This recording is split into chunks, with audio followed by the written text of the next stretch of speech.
Hi friends, good morning అందరికీ. Welcome to కలో talks. ఈరోజు మనం డేంజరస్ సిచ్యువేషన్లో ఉన్నటువంటి ఢిల్లీ గురించి మాట్లాడదాం. అయితే ఢిల్లీ ఈ సంవత్సరమే డేంజర్ జోన్లో ఉందా, లేదా ఎప్పటి నుంచి డేంజర్ జోన్లో ఉంది? అసలు ఏంటి డేంజర్ జోన్ అంటే air quality index. Air quality index 450 లెవెల్ను దాటి 500 దగ్గరగా వచ్చేస్తుంది. AQI level, air quality index level 450 నుంచి 500 దాకా వచ్చేసింది ప్రస్తుతానికి.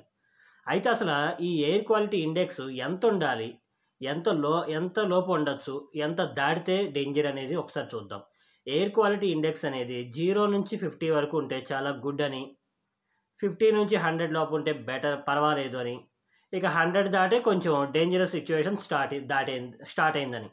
అలాంటిది ఇప్పుడు ఢిల్లీ 450 నుంచి 500 మధ్య ఎయిర్ క్వాలిటీ ఇండెక్స్ ఉంది. అంటే ఎంత హెవీ డేంజరస్ సిచ్యువేషన్లో ఉందో చూడండి. పబ్లిక్ హెల్త్ ఎమర్జెన్సీలో ఉంది అక్కడ పరిస్థితి. ఈ పబ్లిక్ హెల్త్ ఎమర్జెన్సీకి కారణం ఏంటి?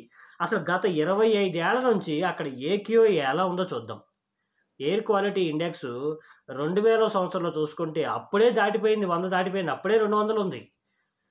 2000 సంవత్సరంలోనే ఎయిర్ క్వాలిటీ ఇండెక్స్ ఢిల్లీలో 200 ఉంది.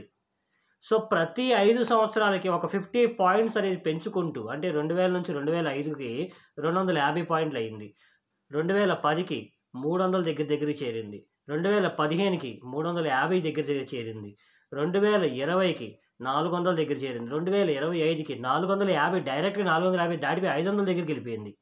అంటే ఇక్కడ సిచ్యువేషన్ ఎంత డేంజరస్, హెవీ డేంజరస్. ముక్కులకి మాస్కులు లేకుండా బయటికి రాలేనటువంటి పరిస్థితి ఏర్పడింది. అక్కడ మరి గవర్నమెంట్ తీసుకున్నటువంటి చర్యలు ఏంటి? అసలు ఇంత డేంజర్గా అవుతున్నా సరే ఎందుకు ఈ డేంజరస్ సిచ్యువేషన్ని ఆపలేకపోతున్నారు? 25 ఏళ్ల నుంచి, 25 సంవత్సరాల నుంచి ఈ డేంజరస్ సిచ్యువేషన్ ఎందుకు ఆపలేకపోతున్నారు? ఇది ఇలా పెంచుకుంటూ పోతే ప్రస్తుతం ఇప్పుడున్నటువంటి 450, 500 పాయింట్లల్లా నెక్స్ట్ మళ్ళీ 1000 పాయింట్లకి వెళ్తే ఏంటి పరిస్థితి? అసలు మనిషి బతకడానికి, ఊపిరి పీల్చుకోవడానికి అసలు ఢిల్లీలో గాలి కూడా కాలుష్యం అయిపోతే ఇంకెక్కడ బతకాలి మనం? మన దేశ రాజధాని ఢిల్లీలోనే ఇలా ఉంటే మన దేశ గౌరవం పరిస్థితి ఎలా ఉంటుంది? మన దేశ ప్రతిష్ఠ ఏమవుతుంది? మన దేశ ఇమేజ్ ఏంటి పరిస్థితి? చాలా చాలా డేంజరస్ సిచ్యువేషన్లో ఉన్నాం. అలాంటి డేంజరస్ సిచ్యువేషన్లో ఉన్నటువంటి ఢిల్లీలో ఇప్పుడు అక్కడ తీసుకున్నటువంటి, అంటే అక్కడ గవర్నమెంట్ ఎటువంటి చర్యలు తీసుకుంటుంది ప్రస్తుతానికి? ఇప్పుడు అక్కడ గవర్నమెంట్ ఏం చెప్తుందంటే, వాహనాలు, ఆడ్ వెహికల్స్, ఈవెన్ వెహికల్స్, ఇంతకుముందు కూడా ఈ ప్యాటర్న్ ఫాలో అయ్యారు. ఏంటి, ఒకరోజు ఆడ్ వెహికల్స్ వస్తే ఇంకో రోజు ఈవెన్ వెహికల్స్ రావాలి రోడ్డు మీదకి అని చెప్పి ఇంతకుముందు జీవో పాస్ అయింది. అది ఇప్పుడు ఆగిపోయింది. మళ్ళీ ఇప్పుడు దాన్ని రెన్యూ చేస్తున్నారు. So odd vehicles, even vehicles ఒకరోజు అని చెప్పి అదొక చర్య స్టార్ట్ చేశారు. నెక్స్ట్ స్కూల్స్కి ఏం చెప్తున్నారంటే, స్కూల్స్కి కానీ, కాలేజెస్ కానీ, యూనివర్సిటీస్కి కానీ ఏం చెప్తున్నారంటే, బయట అంటే ఓపెన్గా ఇండోర్ గేమ్స్ ఆడించండి కానీ ఓపెన్ గ్రౌండ్ గేమ్స్ ఏవి ఆడించమాకండి అని చెప్పి క్లియర్గా స్టేట్మెంట్ అనేది పాస్ చేశారు. అంటే ఓపెన్ గ్రౌండ్ మీద కూర్చొని ఆడుకోవడానికి లేదు అక్కడ. చాలా క్లియర్ ఇది. నెక్స్ట్ ఇంకొకటి ఏంటంటే, ప్రైవేట్ సంస్థలు, ప్రైవేట్ కంపెనీలు, కార్పొరేట్ కంపెనీలకి ఏం చెప్తున్నారంటే 50% ఎంప్లాయీస్కి వర్క్ ఫ్రమ్ హోమ్ ఇవ్వండి, తప్పదు. అప్పుడు కరోనా వచ్చినప్పుడంటే మనిషికి మనిషి తోడు పరిస్థితి అక్కడ బాగాలేదు కాబట్టి అప్పుడు వర్క్ ఫ్రమ్ హోమ్ ఇచ్చారు. ఇప్పుడు అసలు ఊపిరి పీల్చుకోవడానికి కూడా పరిస్థితి బాగోలేదు కాబట్టి కంపల్సరీ మీరు ఇవ్వాల్సిందే, వర్క్ ఫ్రమ్ హోమ్ ఇవ్వాల్సిందే అని చెప్పి గవర్నమెంట్ అనేది ప్రైవేట్ సంస్థలకి చెప్తుంది. ఇంకా ఇక్కడ పరిస్థితి ఎలా ఉందంటే, ఆ ఢిల్లీ చుట్టుపక్కల ఉన్నటువంటి ఏవైతే ఉన్నాయో, అంటే విలేజెస్ కానీ, ఆ చుట్టుపక్కల ఉన్నటువంటి రాష్ట్రాలు కానీ, అవి అక్కడ పండే పంటలు ఏవైతే ఉన్నాయో, పంట పండిన తర్వాత ఈ కాల్చడం జనరల్గా చేసేటువంటి పరిపాటి. ఆ కాల్చినటువంటి వ్యర్థాలు గాలి కూడా ఇటు ఢిల్లీ లోపలికి రావటం అనేది కొంచెం ఆ డేంజరస్ అలాంకి అది కూడా ఒక సిగ్నల్గా మారింది. ఇంకొకటి ఏంటంటే, కొత్తగా కన్స్ట్రక్షన్ చేసేటువంటి బిల్డింగ్స్ని ఆపమని చెప్పడం, ఇలాంటి చర్యలు ప్రస్తుతానికి ఢిల్లీలో చేపట్టారు. అయితే అక్కడ అలా ఉంది. అసలు ఇక్కడ మన పరిస్థితి ఎలా ఉంది? దాని ఇంపాక్ట్ మన మీద ఎలా ఉంటుంది? మన తెలుగు రాష్ట్రాల్లో పరిస్థితి ఏంటంటే, మన ఆంధ్రప్రదేశ్లో కూడా ఇప్పుడు ఎయిర్ క్వాలిటీ ఇండెక్స్ వైజాగ్లో చూసుకుంటే 130 ఉంది. అంటే ఆల్రెడీ డేంజర్ సిచ్యువేషన్లోకి వెళ్ళిపోయింది, స్టార్ట్ అయిపోయింది అక్కడ డేంజర్ సిచ్యువేషన్.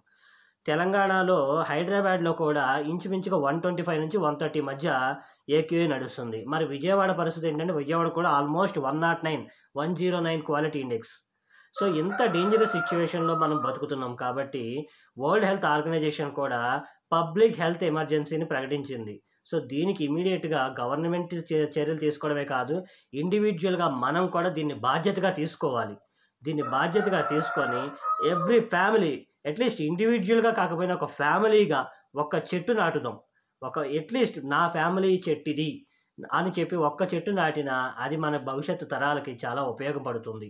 మనం బతకడానికి కనీసం ఈ చెట్టు ఆధారం ఇస్తుంది మనకి. అది కూడా మనం చేసుకోలేకపోతే రాను రాను ఇప్పుడు ఢిల్లీలో ఎటువంటి పరిస్థితులు ఏర్పడినాయో రాబోయే వచ్చి 10, 15 ఏళ్లలో మన రాష్ట్రాలు కూడా అదే పరిస్థితి వస్తుంది. ఎందుకంటే డెవలపింగ్ అనే పేరుతో కొత్త ఇండస్ట్రీస్ వస్తున్నాయి. ఆ ఇండస్ట్రీస్ వదిలేటువంటి వ్యర్థాలు ఎక్కడికి పోతాయి? మళ్ళీ అయి మనమే పేల్చాలి. సో, ఇలాంటి సిట్యుయేషన్స్ రాబోతున్నాయి కాబట్టి మనం జాగ్రత్తలు తీసుకోవాల్సినటువంటి అవసరం ఉంది. ఇంకొకటేంటంటే ఢిల్లీలో చేసేటువంటి కొన్ని తప్పులు ఇండస్ట్రీస్ డెవలప్‌మెంట్ అనే పేరుతో ఇండస్ట్రీస్ వస్తున్నాయి. కానీ అయి వెదులేటి వ వెదు అంటే వాటి నుంచి వచ్చేటువంటి వ్యర్థాలు డైరెక్ట్‌గా ఆ సిటీలోనే కలవటం వల్ల ఆ సిటీ కూడా పొల్యూషన్ అవ్వడానికి కూడా ఇది కూడా ఒక కారణం. సో, ఇన్ని కారణాలని చూపిస్తున్నాం గానీ, దీనికి ప్రత్యామ్నాయ మార్గాలే లేకుండా పోయినాయి అన్నట్టుగా ఢిల్లీలో వ్యవహారం నడుస్తుంది. సో, ఈ ప్రత్యామ్నాయ వ్యవహారాలేమున్నాయి? ఎలక్ట్రిక్ వెహికల్స్ అన్నారు. ఎలక్ట్రిక్ వెహికల్స్ మీద నువ్వు గవర్నమెంట్ నుంచి వచ్చేటువంటి సబ్సిడీ ఇంప్లిమెంటేషన్‌లో లేదు. ఎవరికీ కనపట్లేదక్కడ. సో, ఎంత పెట్టినా సరే 1,50,000, 2,00,000 దగ్గరికి ఎళ్ళాల్సొస్తుంది ప్రతి వెహికల్స్. టూ వీలర్ వెహికల్ అయినా సరే, త్రీ వీలర్ వెహికల్ అయినా సరే, ఫోర్ వీలర్ వెహికల్ అయినా సరే గవర్నమెంట్ నుంచి వచ్చేటువంటి సబ్సిడీ ఏదైతే ఉందో అది చాలా తక్కువగానే అంటే ఇండివిడ్యుయల్‌గా ఒక కస్టమర్‌కొచ్చేపాటికి అది చాలా తక్కువ కనపడుతుంది. సో, దీనివల్ల కూడా ఈవీ వెహికల్స్‌కి చాలామంది కన్వర్ట్ అవ్వటానికి ఇష్టపడటం లేదు. ఇంకొకటేంటంటే డీజిల్ వెహికల్స్ నుంచి వచ్చేటువంటి అత్యంత దారుణమైనటువంటి పొగ. దీనికోసం అక్కడ ఢిల్లీ ప్రభుత్వం ఏం చేసిందంటే కంప్లీట్‌గా డీజిల్ వెహికల్స్ అయినటువంటి ఆటోలన్నీ ఆఫ్ చేయడం జరిగింది. బ్యాన్ చేయడం. దీనివల్ల ఎంతమంది ఆటో డ్రైవర్ అన్నలు ఎంతమంది నష్టపోతున్నారు. సో, మరి వాళ్ళ మీద కూడా ఎంత భారం పడుతుంది. వాళ్ళు బతకడానికే అయ్యో దేవుడా! అనుకునే పరిస్థితి వాళ్ళది. వాళ్ళ మీద బ్యాన్ చేసింది గవర్నమెంట్. మరి పెద్ద పెద్ద కంపెనీలు చేసినటువంటి తప్పిది. ఇండస్ట్రీలు చేసినటువంటి తప్పు. ఈ తప్పుని ఈ ఆటో డ్రైవర్ల మీద, చిన్న ఆటిల మీద వేయటం ప్రభుత్వానికి సరికాదు. సో, దీని మీద నాకు తెలిసినటువంటి వార్త ఏదైతే ఉందో అది మీకు నేను షేర్ చేశాను. మీరు కూడా ఈ విషయం గురించి ఏమనుకుంటున్నారో కామెంట్స్ రూపంలో చెప్పండి. వచ్చే వీడియోలో కలుద్దాం. Thank you.